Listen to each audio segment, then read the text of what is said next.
Dear student, পড়াশোনা বাংলা চ্যানেলে তোমাদের সকলকে স্বাগত। অঙ্গনওয়াড়ি কর্মী এবং সহায়িকা পরীক্ষার জন্য যারা প্রিপারেশন করছো তাদের জন্য আবার পরীক্ষার প্রস্তুতি নিয়ে চলে এলাম। তো আমাদের কিন্তু দেখতে পাচ্ছ এটা সাধারণ জ্ঞানের টপিক চলছে। তো এটা সাধারণ জ্ঞানের আমাদের 66 নম্বর মক টেস্ট। এর আগে কিন্তু আমাদের 65খানা মক টেস্ট আমরা করিয়ে দিয়েছি তোমাদের জন্য। তো যারা আগের ক্লাসগুলো দেখোনি তাদেরকে বলবো অবশ্যই চ্যানেলের প্লেলিস্ট থেকে বা ভিডিও ডেসক্রিপশন বক্স থেকে আগের ক্লাসগুলো অবশ্যই দেখে নাও। প্রচুর কোশ্চেন তোমাদের এখানে কিন্তু প্র্যাকটিস হয়ে যাবে। তো চলো আমরা সময় নষ্ট না করে একদম সাধারণ জ্ঞানের ক্লাসে চলে যাব। তোমাদের জন্য দেখো 3টে স্টাডি ম্যাটেরিয়ালস আমাদের চ্যানেলে রয়েছে। প্রথমটা হচ্ছে জনস্বাস্থ্য পুষ্টি নারীর অবস্থান, এটা একটা ভেরি ইম্পর্টেন্ট টপিক। এই টপিকের উপর এই বইটা রয়েছে। সেকেন্ড, আমরা যে ক্লাস তোমাদের করাচ্ছি এটা এই বইটা থেকে করাচ্ছি। এই বইটাও কিন্তু পিডিএফ আকারে রয়েছে আমার কাছে। তোমরা যদি নিতে চাও তাহলে এই স্ক্রিনে দেওয়া এই হোয়াটসঅ্যাপ নাম্বারে যোগাযোগ করতে পারো। এবং তোমাদের জন্য যে রচনার বই রয়েছে সেটা এইটা বই আইসিডিএস অঙ্গনওয়াড়ি পরীক্ষার, সেটা রচনার গাইড বুক। তোমরা যারা এই বইগুলো নিতে চাইছো তারা স্ক্রিনে দেওয়া এই হোয়াটসঅ্যাপ নাম্বারে যোগাযোগ করতে পারো। কীভাবে কিনতে হবে ডিটেলস প্রসেসিং আমি তোমাদের বলে দেবো। কেউ কল করবে না, এই নাম্বারে মেসেজ করে রাখবে হোয়াটসঅ্যাপে। আমি কীভাবে কিনতে হবে ডিটেলস প্রসেসিং তোমাদের এখানে বলে দেবো। চলো সময় নষ্ট না করে আমরা একদম ক্লাসের প্রথম কোশ্চেনে চলে যাব। প্রথম কোশ্চেন দেখো কী রয়েছে। প্রথম কোশ্চেন আজকে ক্লাসের, পৃথিবীর দীর্ঘতম হিমবাহ কোনটি? সিয়াচেন, হিসপার, ল্যাম্বার্ট নাকি গঙ্গোত্রী? অ্যান্সার করো কী হবে। পৃথিবীর দীর্ঘতম হিমবাহ, সঠিক উত্তর হয়ে যাবে ল্যাম্বার্ট হচ্ছে পৃথিবীর দীর্ঘতম হিমবাহ। অপশান সি হয়ে যাবে সঠিক উত্তর। নেক্সট কোশ্চেনে চলে আসবো। তার আগে দেখো আমরা একটু ডিটেলস পড়ে নেবো। সিয়াচেন ভারতের বৃহত্তম হিমবাহ হিসাবে পরিচিত। এটি পূর্ব কারাকোরাম রেঞ্জে অবস্থিত, মানে পূর্ব কারাকোরাম পর্বতশ্রেণীতে এটা অবস্থিত। কোনটা? সিয়াচেন। ঠিক আছে, এবং মনে রাখবে বিশ্বের বৃহত্তম হিমবাহ হচ্ছে আন্টার্কটিকার ল্যাম্বার্ট ফিসার হিমবাহ। সেটা হচ্ছে বিশ্বের বৃহত্তম হিমবাহ যদি আসে আন্টার্কটিকার ল্যাম্বার্ট ফিসার হিমবাহ, যেটা আমাদের কোশ্চেনেই ছিল। ঠিক আছে, চলো পরবর্তী কোশ্চেনে আমরা চলে আসছি। নেক্সট কোশ্চেন 2 নম্বর। দেখো, ডিএনএ এর দ্বিতন্ত্রী গঠন আবিষ্কার করেন কে? লিনিয়াস, রবার্ট ব্রাউন, ডারউইন নাকি ওয়াটসন ও ক্রিক? কী হবে? অ্যান্সার করো। সঠিক উত্তর হয়ে যাবে অপশান ডি, ওয়াটসন ও ক্রিক ডিএনএ দ্বিতন্ত্রীকরণ গঠন আবিষ্কার করেছিলেন। নেক্সট কোশ্চেনে চলে আসবো। পরবর্তী কোশ্চেন 3 নম্বর। আলেকজান্ডারের শিক্ষাগুরু কে ছিলেন? সক্রেটিস, হোমার, অ্যারিস্টটল নাকি প্লেটো? কীভাবে? অ্যান্সার করো। সঠিক উত্তর হয়ে যাবে অ্যারিস্টটল। অপশান সি হয়ে যাবে আমাদের সঠিক উত্তর। নেক্সট, তার আগে আমরা একটু ডিটেলস পড়ে নেবো। সক্রেটিস কে ছিল? তিনি ছিলেন এথেন্সের একজন গ্রিক দার্শনিক। যে অপশানগুলো ছিল সেগুলোর মধ্যে আমরা পড়ে নিচ্ছি। আচ্ছা, প্লেটো ছিলেন কে? দেখো, তিনি ছিলেন সক্রেটিসের ছাত্র এবং অ্যারিস্টটলের শিক্ষক। আর হোমার কে ছিল? হোমারের লেখা দুটো বিখ্যাত মহাকাব্য হচ্ছে ইলিয়াড ও ওডিসি। এটা মনে রাখবে, ভেরি ইম্পর্টেন্ট কোশ্চেন। চলো পরবর্তী কোশ্চেনে আমরা চলে আসবো। পরবর্তী কোশ্চেন আবারও আমাদের সংবিধান থেকে। মহাবিচার পদ্ধতি বা ইমপিচমেন্ট বলতে বোঝায় যে পদ্ধতিতে কি করা হয়? রাজ্যপালকে অপসারণ করা হয়, প্রধানমন্ত্রীকে অপসারণ করা হয়, মুখ্যমন্ত্রীকে অপসারণ করা হয় নাকি রাষ্ট্রপতিকে অপসারণ করা হয়? ইমপিচমেন্ট বলতে কোনটাকে বোঝানো হয় বলো? সঠিক উত্তর কী হয়ে যাবে? সঠিক উত্তর হয়ে যাবে রাষ্ট্রপতিকে অপসারণ করা হয়, সেটাকে বলা হয় ইমপিচমেন্ট। ঠিক আছে, অপশান ডি হয়ে যাবে আমাদের সঠিক উত্তর। নেক্সট, পরবর্তী কোশ্চেন 5 নম্বর। পাল যুগে রচিত রামচরিতের রচয়িতা কে? বলো। শ্রীধর ভট্ট, সন্ধ্যাকর নন্দী, বিক্রম পাল নাকি কৃত্তিবাস ওঝা? কী হবে? অ্যান্সার কী হবে? অ্যান্সার করো প্রত্যেকে। তো সঠিক উত্তর হয়ে যাবে সন্ধ্যাকর নন্দী। ঠিক আছে, অপশান বি হয়ে যাবে আমাদের সঠিক উত্তর। এইখানে দেখো মনে রাখবে, তোমাদের একটু বলে দিই ডিটেলসে। প্রথম বিগ্রহপাল পাল বংশের ষষ্ঠ সম্রাট ছিলেন। তিনি পাল সম্রাট ধর্মপালের কনিষ্ঠ ভ্রাতা বাকপালের পুত্র ও জয়পালের পুত্র ছিলেন। কে? প্রথম বিগ্রহপাল। ঠিক আছে, কৃত্তিবাস ওঝা কে ছিল? তার লেখা কাব্যের নাম হচ্ছে শ্রীরাম পাঁচালী। এবং দেখো যেখানে গণ্ডগোলটা হয় সেটা কি, যে রামচরিত মানস আর রামচরিতের মধ্যে গণ্ডগোলটা আসে। তো মনে রাখবে যে রামচরিত মানস সেটা হচ্ছে তুলসীদাসের রচনা, আওয়াধি ভাষায় রচিত হয়েছিল এটা। ঠিক আছে, এটা মনে রাখবে। আর তোমার যেটা আমাদের কোশ্চেনে ছিল সেটা কি, রামচরিত ছিল, রামচরিত ওটা কার লেখা? সন্ধ্যাকর নন্দী। ঠিক আছে, আকবরের রাজত্বকালে তুলসীদাস রামচরিত মানস রচনা করেছিলেন, এটাও একটু মনে রাখবে। ঠিক আছে, অনেক সময় কোশ্চেন চলেও আসতে পারে। চলো পরবর্তী কোশ্চেন আমরা চলে আসবো নেক্সট। পঞ্চ নদীর দেশ কাকে বলা হয়? মায়ানমার, শ্রীলঙ্কা, পাঞ্জাব নাকি মধ্যপ্রদেশ? অ্যান্সার করো। তো সঠিক উত্তর হয়ে যাবে, কি হবে সঠিক উত্তর? পাঞ্জাবকে বলা হয় পঞ্চ নদীর দেশ। অপশান বি হয়ে যাবে, সি হয়ে যাবে আমাদের সঠিক উত্তর। এখানে আমরা দেখো ডিটেলস একটু পড়ে নেবো বিভিন্ন নদীর উপনাম সম্পর্কে। তো মায়ানমারকে বলা হয় সোনালী প্যাগোডার দেশ, শ্রীলঙ্কাকে বলা হয় প্রাচ্যের মুক্ত, অস্ট্রেলিয়াকে বলা হয় সোনালী পশমের দেশ, ক্যাঙ্গারুর দেশ, ভুটানকে বলা হয় কি? বজ্রপাতের দেশ, থান্ডার ড্রাগনের দেশ, জাপানকে কি বলা হয়? ভূমিকম্পের দেশ, সূর্যোদয়ের দেশ। হয়ে গেল। এবার আমরা এদিকে চলে আসছি। ফিনল্যান্ডকে বলা হয় কি? সহস্র হ্রদের দেশ, নরওয়েকে বলা হয় নিশীথ সূর্যের দেশ, স্কটল্যান্ডকে বলা হয় কেকের দেশ, থাইল্যান্ডকে বলা হয় সাদা হাতির দেশ, কিউবাকে বলা হয় চিনির পাত্র এবং বাংলাদেশকে বলা হয় সোনালী আঁশের দেশ। তাহলে আমরা বিভিন্ন দেশের উপনাম সম্পর্কে পড়ে নিলাম। এইগুলো ভালো করে একটু পড়ে যাবে, যেগুলো এক্সট্রা ডিটেলসে করাচ্ছি, দেখবে এর বাইরে কিন্তু আর কোশ্চেন আসে না। ঠিক আছে, চলো পরবর্তী কোশ্চেন আমরা চলে আসবো, দেখে নেবো কি রয়েছে। পরবর্তী কোশ্চেন 7 নম্বর। কে সংসদের কোনো কক্ষের সদস্য না হয়ে ভারতের প্রধানমন্ত্রী হন? ইন্দিরা গান্ধী, রাজীব গান্ধী, মোরারজি দেশাই নাকি পি.ভি. নরসিমহা রাও? অ্যান্সার করো কি হবে? তো সঠিক উত্তর হয়ে যাবে পি.ভি. নরসিমহা রাও। তিনি কোনো কক্ষের সদস্য না হয়ে ভারতের প্রধানমন্ত্রী হয়েছিলেন। অপশান ডি হয়ে যাবে আমাদের এই কোশ্চেনের সঠিক উত্তর। নেক্সট পরবর্তী প্রশ্ন 8 নম্বর। আর্জেন্টিনার একটি মরুভূমির নাম কি হবে বলো? গোবি, প্যাটাগোনিয়া, আটাকামা নাকি গ্রেট ভিক্টোরিয়া? তো সঠিক উত্তর হয়ে যাবে প্যাটাগোনিয়া হচ্ছে আর্জেন্টিনার একটি মরুভূমি। অপশান বি হয়ে যাবে আমাদের সঠিক উত্তর। চলো এখানে আমরা ডিটেলস পড়ে নেবো একটু। দেখো গোবি মরুভূমি এটা হচ্ছে চীন ও মঙ্গোলিয়ার মধ্যে রয়েছে, প্যাটাগোনিয়া মরুভূমি এটা আর্জেন্টিনায় রয়েছে, আটাকামা মরুভূমি এটা চিলি ও পেরুর মধ্যে রয়েছে, গ্রেট ভিক্টোরিয়া মরুভূমি এটা অস্ট্রেলিয়ায় রয়েছে, কালাহারি মরুভূমি যেটা রয়েছে দক্ষিণ আফ্রিকায় এবং থর মরুভূমি রয়েছে ভারত ও পাকিস্তানের মধ্যে। এইগুলো একটু পড়ে নেবে কোন মরুভূমি কোন সীমানায় রয়েছে, ডিটেলসে আমরা বলে দিলাম, একদম মুখস্থ করে নেবে এগুলো। চলো নেক্সট পরবর্তী প্রশ্ন। বিখ্যাত আর্যভট্ট কোন বিষয়ে পণ্ডিত ছিলেন? চিকিৎসা শাস্ত্র, শারীরবিদ্যা, জ্যোতির্বিদ্যা নাকি সাহিত্য? তো সঠিক উত্তর হয়ে যাবে তিনি জ্যোতির্বিদ্যা বিষয়ে পণ্ডিত ছিলেন। অপশান সি হয়ে যাবে আমাদের সঠিক উত্তর। নেক্সট পৃথিবীর দীর্ঘতম পর্বতশ্রেণী কোনটি? হিমালয়, আল্পস, আন্দিজ নাকি রকি? বলো কি হবে? তো আন্দিজ হচ্ছে পৃথিবীর দীর্ঘতম পর্বতশ্রেণী। অপশান সি হয়ে যাবে সঠিক উত্তর। এখানে মনে রাখবে পৃথিবীর প্রাচীনতম ভঙ্গিল পর্বতের নাম হচ্ছে আরাবল্লী পর্বত। ঠিক আছে, পৃথিবীর প্রাচীনতম ভঙ্গিল পর্বতের নাম আরাবল্লী পর্বত। নেক্সট পরবর্তী কোশ্চেন। দান সাগর এই ধর্মগ্রন্থের রচয়িতা কে? বল্লাল সেন, লক্ষণ সেন, জয়দেব নাকি শ্রীধর ভট্ট? অ্যান্সার করো কি হবে? দান সাগরের লেখা বইয়ের নাম হচ্ছে বল্লাল সেন। দেখো একটু আগেই আমরা এক্সট্রা ডিটেলসে পড়লাম, বল্লাল সেন ছিল না? তো সঠিক উত্তর হয়ে যাবে অপশানে বল্লাল সেন।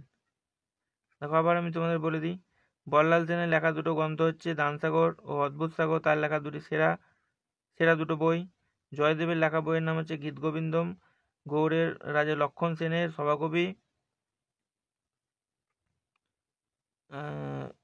সভাকবি জয়দেব কর্তৃক সংস্কৃত ভাষায় রচিত একটা কাব্য হচ্ছে এটা। আর লক্ষণ সেনের লেখা, লক্ষণ সেন কে ছিল? বল্লাল সেনের পুত্র, তার মন্ত্রী ছিল হলায়ুধ। ঠিক আছে, এগুলো একটু মনে রাখবে, এক্সট্রা ডিটেলসে যেগুলো বলছি ইম্পর্টেন্ট বলে তোমাদের জন্য লিখে দিয়েছি। চলো নেক্সট আবার সংবিধান থেকে কোশ্চেন। দেখো 12 নম্বর। কোন ধারা বলে ভারতের রাষ্ট্রপতি কেন্দ্রীয় রাষ্ট্রকৃত কমিশনের সদস্যদের পদচ্যুত করতে পারেন? বলো কোন ধারা বলে ভারতের রাষ্ট্রপতি কেন্দ্রীয় রাষ্ট্রকৃত কমিশনের সদস্যদের পদচ্যুত করতে পারেন? 312 নম্বর ধারা অনুযায়ী, 315 নম্বর ধারা অনুযায়ী, 317 নম্বর ধারা অনুযায়ী নাকি 320 নম্বর ধারা অনুযায়ী? সঠিক উত্তর কি হয়ে যাবে? সঠিক উত্তর হয়ে যাবে এটা 317 নম্বর যে ধারা রয়েছে সেই ধারা অনুযায়ী কমিশনের রাষ্ট্রকৃত কমিশন সদস্যদের পদচ্যুত তিনি করতে পারেন। অপশান সি হয়ে যাবে সঠিক উত্তর। নেক্সট পরবর্তী কোশ্চেন, নাগার্জুন কে ছিলেন বলো দেখি? দাক্ষিণাত্যের এক হিন্দু রাজা, একজন বৌদ্ধ দার্শনিক, বৈদিক যুগের একজন ঋষি, নাকি জৈন ধর্মের একজন তীর্থঙ্কর? তো সঠিক উত্তর কি হবে? সঠিক উত্তর হয়ে যাবে একজন বৌদ্ধ দার্শনিক ছিলেন নাগার্জুন। অপশান বি হয়ে যাবে আমাদের সঠিক উত্তর। নেক্সট পরবর্তী কোশ্চেন, দেখো এটা প্রত্যেকের পারা উচিত। নিচের কোনটিকে বলা হয় নীল নদের দান বলা হয় বলো দেখি? ইজিপ্ট, ইতালি, ইথিওপিয়া, নাকি ইরাক? সঠিক উত্তর হয়ে যাবে ইজিপ্ট। ঠিক আছে, অনেক জায়গায় থাকবে মিশরকেও নীল নদের দান বলা হয়। মিশর যদি অপশানে থাকে তাহলে উত্তর হয়ে যাবে অবশ্যই। তো এখানে আমরা একটু পড়ে নেবো। দেখো, প্রাচীন গ্রিকরা নীল নদের তীরে অবস্থিত এই দেশটির নাম দিয়েছিল ইজিপ্টোস। এটাই পরবর্তীকালে পরিক্রমায় ইজিপ্টে পরিণত হয়েছে।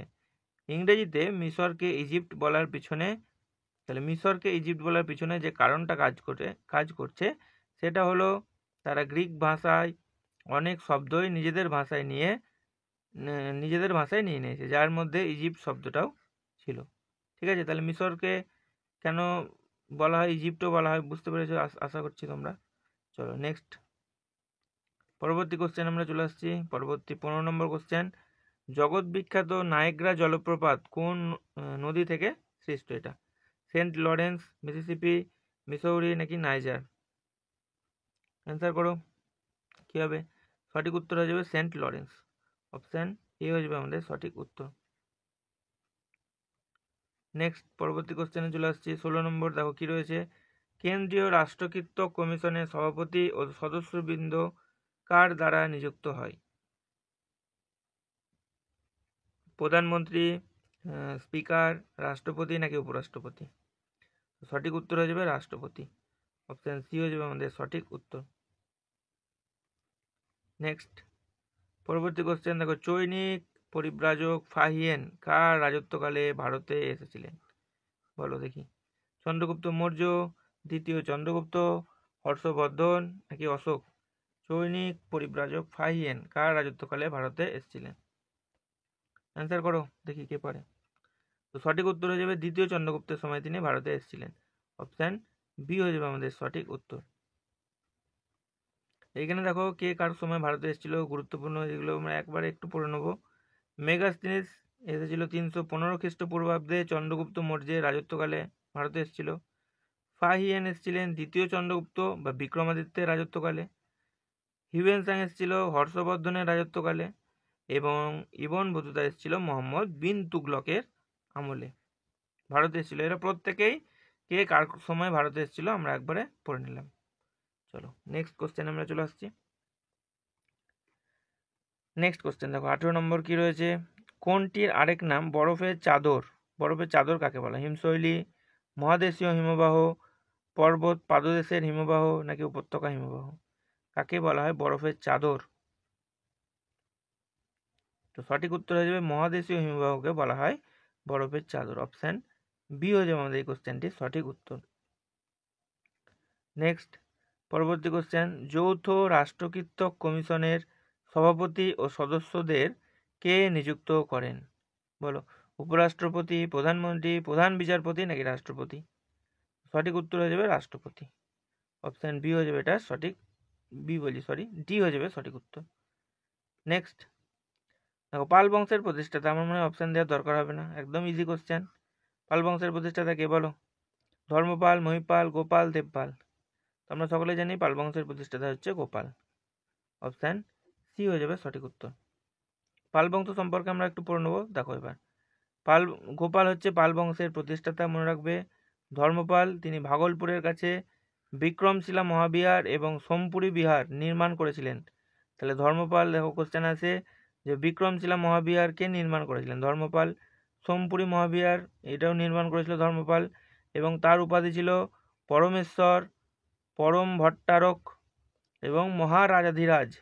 এই কোশ্চেনগুলোও আছে যে পরমেশ্বর উপাধি কে গ্রহণ করেছিল, পরম ভট্টারক উপাধি কে গ্রহণ করেছিল, এবং ভেরি ভেরি ইম্পর্টেন্ট যেটা রয়েছে মহারাজাধিরাজ এই উপাধিটি কে গ্রহণ করেছিল? অ্যান্সার হয়ে যাবে কি ধর্মপাল তখন। আচ্ছা দেবপাল কি করেছিল? তিনি ছিলেন পাল বংশের শ্রেষ্ঠ রাজা। ঠিক আছে। এবং প্রথম মহিপাল তিনি কে ছিলেন? অতীশ দীপঙ্কর ছিলেন তার সমসাময়িক একজন বৌদ্ধ পণ্ডিত। এখানে কোশ্চেন এরকম আছে যে অতীশ দীপঙ্কর প্রথম মহিপালের সমসাময়িক একজন বৌদ্ধ পণ্ডিতের নাম লিখো, বা তোমাকে অপশান দিয়ে দিল যে প্রথম মহিপালের সমসাময়িক একজন বৌদ্ধ পণ্ডিতের নাম, তখন অ্যান্সার হয়ে যাবে অতীশ দীপঙ্কর। বারবার পরীক্ষা আসে, তো এগুলো এক্সট্রা ডিটেলসে আমরা পড়ে নিলাম। চলো নেক্সট কোশ্চেনে চলে আসবো। নেক্সট, ভূমধ্যসাগরের চাবি কাকে বলা হয় বলো? জিব্রাল্টার প্রণালী, তুরস্ক, সুয়েজ খাল নাকি ইজিপ্ট? এটা তো প্রত্যেকের পারা উচিত, ভূগোলে একদম সোজা কোশ্চেন। তাহলে জিব্রাল্টার প্রণালী হবে ভূমধ্যসাগরের চাবি, অপশান এ হয়ে যাবে সঠিক উত্তর। চলো নেক্সট কোশ্চেন, রাষ্ট্রকৃত কমিশনের সভাপতি ও সদস্যবৃন্দ নিযুক্ত হয় কার দ্বারা? রাজ্যপাল, মুখ্যমন্ত্রী, রাষ্ট্রপতি নাকি স্পিকার? সঠিক উত্তর হয়ে যাবে রাজ্যপাল, অপশান এ হয়ে যাবে আমাদের সঠিক উত্তর। চলো নেক্সট, পরবর্তী কোশ্চেন, কার রাজত্বকালে কৈবর্ত বিদ্রোহ হয় বলো? দ্বিতীয় মহিপাল, শশাঙ্ক মহিপাল, ধর্মপাল নাকি লক্ষণ সেন? কার রাজত্বকালে কৈবর্ত বিদ্রোহ হয়? সঠিক উত্তর হয়ে যাবে দ্বিতীয় মহিপাল। দ্বিতীয় মহিপালের সময় কৈবর্ত বিদ্রোহ হয়েছিল, অপশান এ হয়ে যাবে সঠিক উত্তর।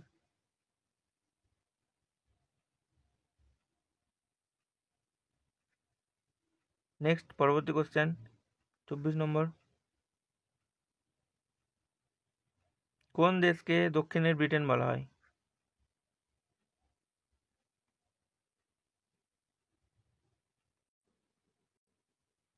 তো অ্যান্সার কি হয়ে যাবে? দেখে নেবো আমরা অপশানগুলো তার আগে একবার। দেখো, অস্ট্রেলিয়া, নিউজিল্যান্ড, সাউথ আফ্রিকা নাকি ভারত? দক্ষিণের ব্রিটেন, তাহলে অ্যান্সার কি হবে বলো দেখি? নিউজিল্যান্ড হয়ে যাবে আমাদের সঠিক উত্তর, অপশান এ বি হয়ে যাবে আমাদের এটার সঠিক উত্তর। নেক্সট দেখো পরবর্তী কোশ্চেন 25 নম্বর কি রয়েছে এবং লাস্ট কোশ্চেন আমাদের আজকের ক্লাসে। হাইকোর্টের বিচারপতিদের কে স্থানান্তরিত করতে পারেন? সুপ্রিম কোর্টের প্রধান বিচারপতি, রাষ্ট্রপতি, পার্লামেন্ট নাকি প্রধানমন্ত্রী? অ্যান্সার করো। তো রাষ্ট্রপতি হয়ে যাবে আমাদের সঠিক উত্তর, অপশান বি হয়ে যাবে সঠিক উত্তর। তো এই ছিল আজকের ক্লাস। যদি ভিডিওটি তোমাদের ভালো লেগে থাকে একটি লাইক করে দিতে পারো, চ্যানেলে যদি তোমরা নতুন হয়ে থাকো চ্যানেলটি সাবস্ক্রাইব করে নিতে পারো, এবং ভিডিওটি তোমরা সেই সব বন্ধুদের সঙ্গে একটু শেয়ার করে দিতে পারো যারা আইসিডিএস অঙ্গনওয়াড়ি কর্মী এবং সহায়িকা পরীক্ষার জন্য প্রিপারেশন করছে। তোমাদের এই চ্যানেলে বলে রাখি, তোমাদের এই চ্যানেলে তোমরা বাংলা রচনার ক্লাস, ইংরেজির ক্লাস, অঙ্কের ক্লাস, জনস্বাস্থ্য, পুষ্টি, নারীর অবস্থান এই টপিকের উপর ক্লাস, এবং রিসেন্ট তোমাদের যে জেলাগুলো থেকে পরীক্ষা হয়েছে তার প্রিভিয়াস ইয়ার কোশ্চেন পেপারও করে দিয়েছি আমি। তোমরা সেই সলিউশন সহ সেই ভিডিওগুলো আমাদের চ্যানেলের প্লেলিস্টে পেয়ে যাবে, তোমরা তোমাদের প্রয়োজন মতো ক্লাসগুলো চ্যানেলের প্লেলিস্ট থেকে দেখতে পারো। তো এই ছিল আজকের class. Thank you for watching this video.